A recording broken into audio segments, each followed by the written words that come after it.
வீட்டில் ஒரு கிழவனும் இருப்பதில்லை. என் பலிபீடத்தில் சேவிக்க போதும், அது போதும் போதும். இதிலே கூட ஆண்டவர் காணிக்கைகளை குறித்து சொல்லி இருக்கிறார். அதாவது பலிபீடத்தில் காணிக்கைகளை செலுத்துகிறவனை நான் கனம் பண்ணுவேன், என்னை கனம் பண்ணி செலுத்துகிறவர்களை நான் கனம் பண்ணுவேன், இல்லைன்னா கனவீனப்படுத்துவேன். இப்போ காணிக்கைகளை சரியாக கொடுத்தால் ஓம் வீட்டில் கிழவனும் கிழவியும் உயிரோடு இருப்பார்கள், இல்லைனால் கிழவனும் கிழவியும் இருக்க மாட்டார்கள். வாலிப வயதிலே கொன்னே போட்டுருவேன். இதுதான் அவருடைய கண்டிஷன். அல்லேலூயா. ஒரு சும்மா கையை தட்டலாமா? அல்லேலூயா. வேதத்தை கண்டு பயப்படுங்க, வசனத்தை கண்டு நடுங்குங்க.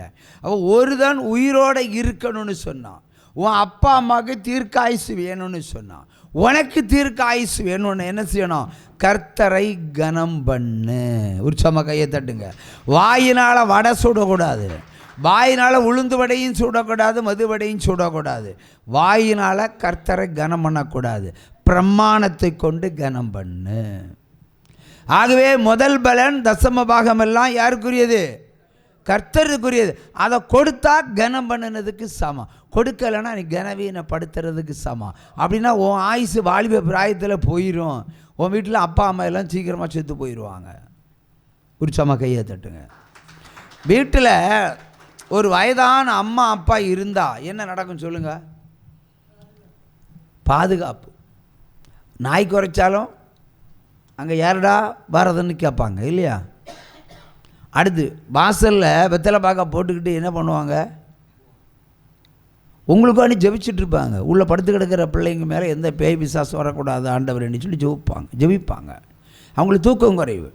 அப்போ பாதுகாப்பு ஜெபம். அந்த பிள்ளைக்கு ஒரு ஜுரம் வந்தாலே அந்த தாய் எவ்வளோ துடிப்பாங்க, தகப்பன் எவ்வளோ துடிப்பாங்க. அப்படிப்பட்டவங்க வீட்டுக்கு காவலாளியாக வேணுமா வேண்டாமா? வேணும்னா ஆண்டவரை கனப்படுத்தணும். முதல் பலனும் கர்த்தருக்குரியது, தசமாவும் கர்த்தருக்குரியது. கூட்டவும் கூடாது, குறைக்கவும் கூடாது, கரெக்டாக கொடுத்துருங்க.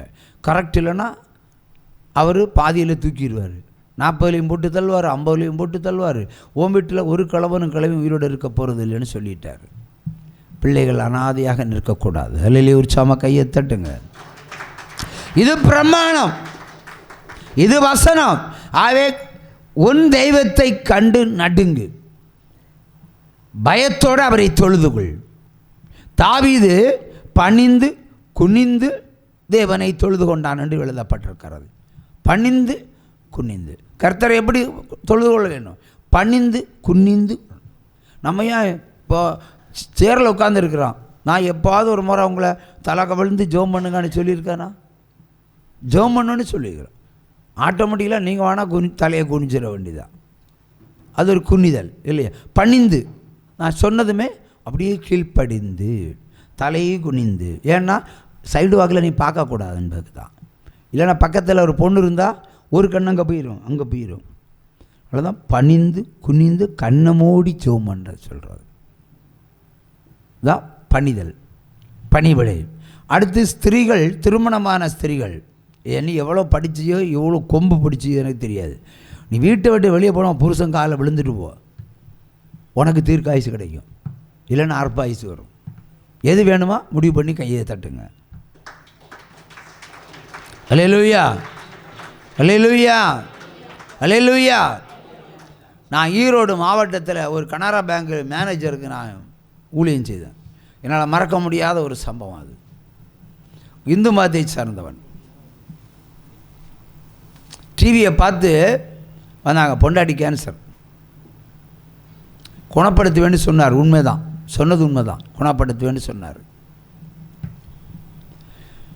கேட்ட பொருத்தனையெல்லாம் அவர் செலுத்தினார், குணப்படுத்தினார். அவ்வளோதான், குணப்படுத்தினார். இப்போ நிறைய பேருக்கு என்ன பண்ணால், இன்னும் 2 மாதம் ஜபத்தில் குறைஞ்சி நோய் குறைஞ்சிது, கொஞ்சம் விட்டுருவார் ஆண்டவர். 2 நாள் ஒரு பிசாசை அனுப்பிடுவார், கொஞ்சம் அதே வலிகள் திரும்ப வரும், உடனே கர்த்தரை விட்டு விலகிடுவாங்க. விசுவாசத்தை விட்டு விலகக்கூடாது. விலகினாங்க. அவங்க எப்படி விலகினாங்க? அவங்களுடைய பூர்வகால காரியத்துக்கு போயிட்டாங்க. ஏன்னா சொந்த பந்தம் எல்லாம் என்ன செய்யும்? இழுத்துரும். அந்த கோயில் பலியிடு, இந்த கோயில் பலியிடு, அந்த கோயிலை சுற்றி வா, இந்த கோயிலை சுற்றி வான்னு சொல்லி அங்கே போய் சுற்றினாங்க. கர்த்தருடைய வாக்குத்தத்தங்க நிறைவேறலை. சாவனுடைய விளிம்புக்கு அந்த ஸ்திரீ தள்ளப்பட்டாள். அப்போ நான் அந்த சகோதரனுக்கு சொன்னேன், நான் இனி பரிசுத்தம் பண்ண தான் முடியும், இன்னொரு பொருத்தனை உங்கள்கிட்ட கேட்க முடியாது. ஆனால் பரிசுத்தம் பண்ண வேண்டிய வேலை, ஏன்னால் உயிர் போகும் நிலை வந்து விட்டதுன்னு சொன்னேன். அப்போவும் அவர் நம்பிக்கை ஆண்டவர் மேலே தான் வச்சார், இயேசு கிறிஸ்து மேலே வச்சார். ஆனால் அவர் விண்ணப்பத்தை அவர் ஏற்றுக்கொள்ளவில்லை. அவர் என்ன பண்ணுவார்னு பாருங்க, அந்த படுக்கையில் கிடந்த அந்த ஸ்திரீ பல மாதங்கள் 6 மாதம் வரைக்கும் படுத்த படுக்கையில் கிடந்தாங்க. அந்த படுத்த படுக்கையில் ட்ரெஸ் மாற்றுறது எந்த பொண்ணையும் அனுமதிக்க மாட்டார். ஒரு கைத்தட்டு கொடுங்க. எனக்கல்ல, அவருக்கு. சொந்த மனைவியை தண்ணி வச்சு தொடச்சி பவுட்ரு போட்டு துணி மாற்றி கொடுக்கறது அவர் தான். 2வது, மோஷன் போகாது, மருந்தெல்லாம் வைப்பார் அவர். மருந்து வச்சு அவரே மோஷன் எடுத்துருவார். எந்த ஆம்பளை செய்வான் இதை சொல்லுங்க பார்ப்போம்?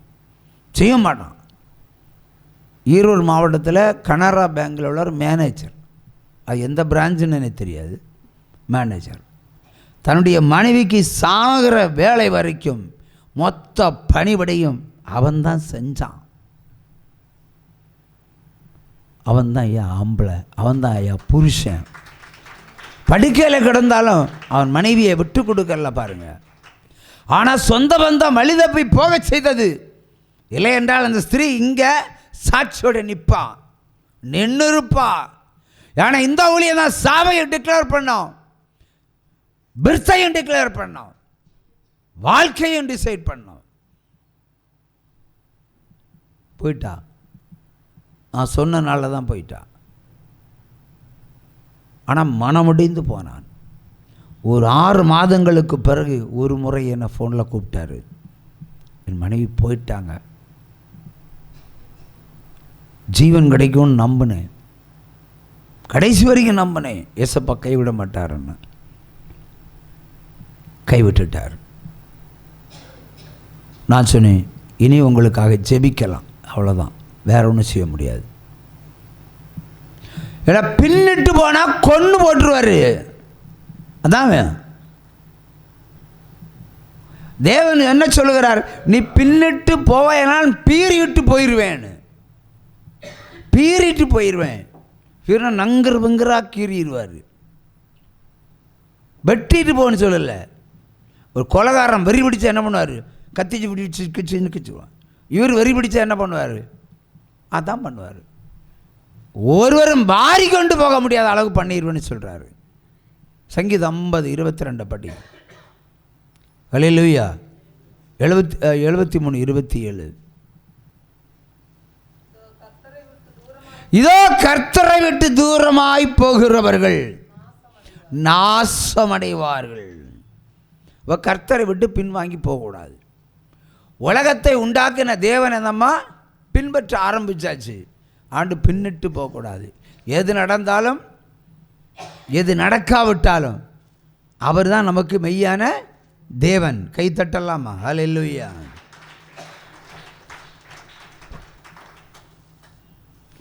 அல்லேலூயா, அல்லேலூயா, அல்லேலூயா, அல்லேலூயா, அல்லேலூயா, அல்லேலூயா, அல்லேலூயா.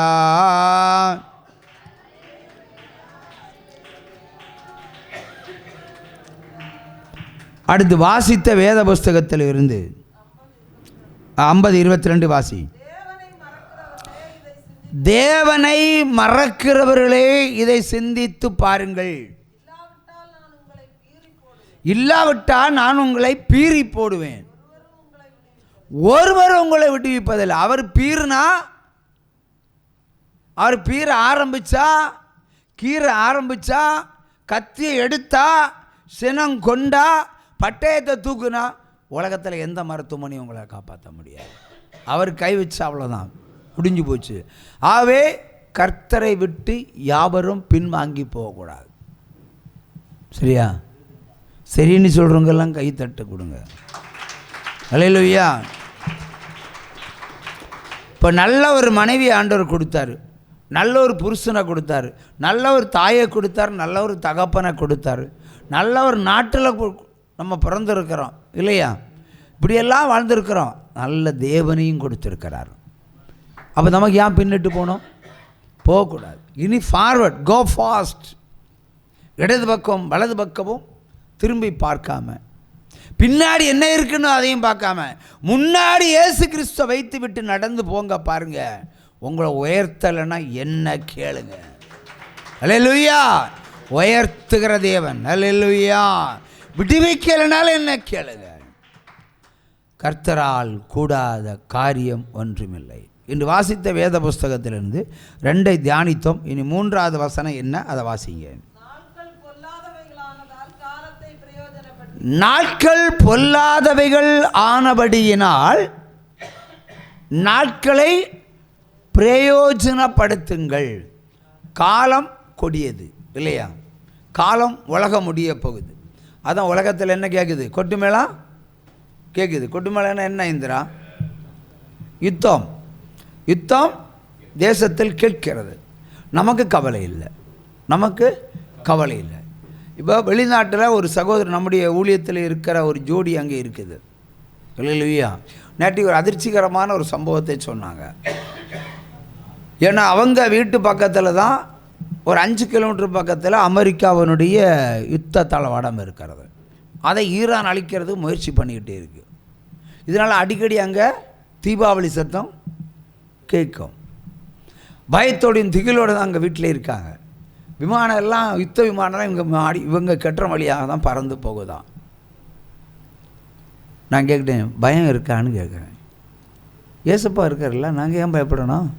பாருங்கள், இதெல்லவா வார்த்தை தான் விசுவாசம்.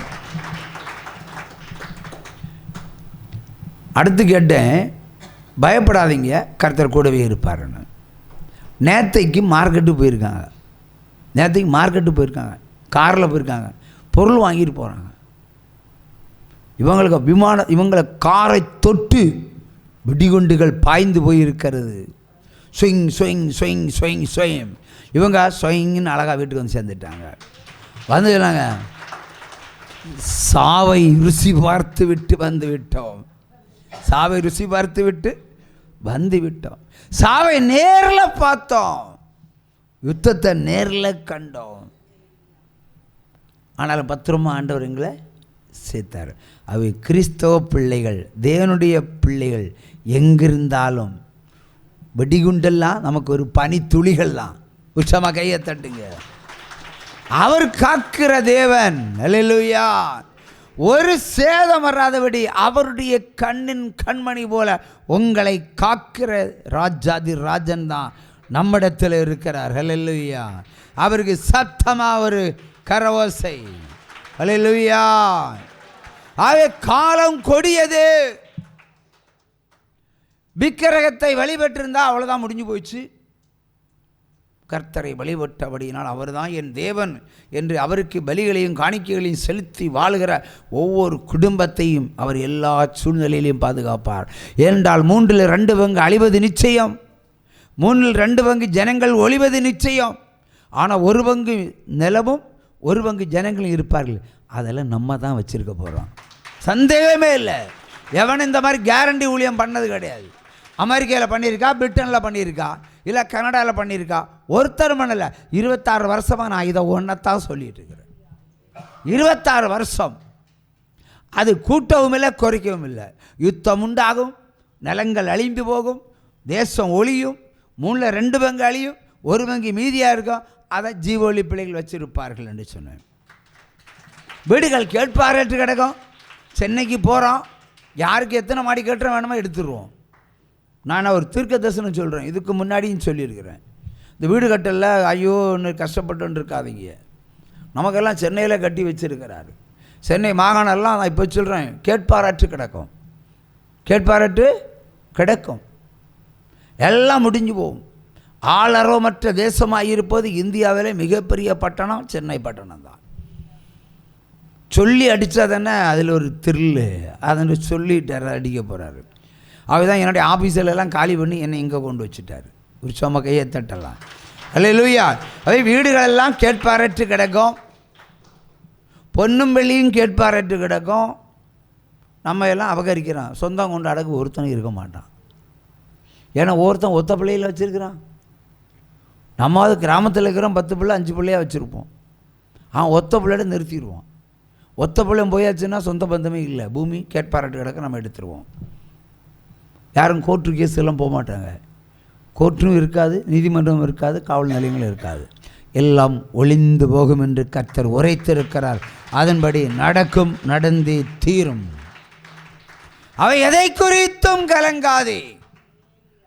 நமக்காக யாவற்றை செய்து முடித்து வைத்திருக்கிற தேவன். என்ன வேணுமோ அவர் தருவார். நான் தான் எப்பவும் சொல்லுவேன், நீங்கள் அவருக்குள்ளே இருங்க, என்ன வேணும்னாலும் தருவார்.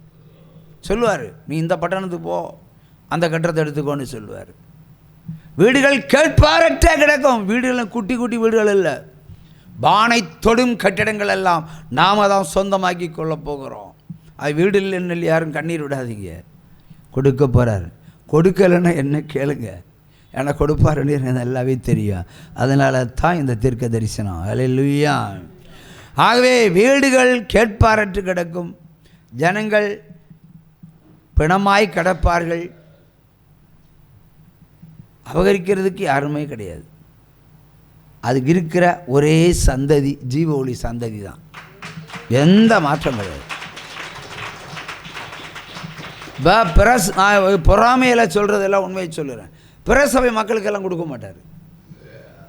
அதாவது பரிசுத்தத்தை விதைக்காத எந்த சபையோ அவர்கள் தேவனுக்கு பிரியமில்லாதவர்கள். பரிசுத்தம்தான் முக்கியம். இப்போ நான் மட்டுமல்ல, என்னை போல ஆண்டவர் இங்கே ஆட்கள் வைத்திருக்கலாம்.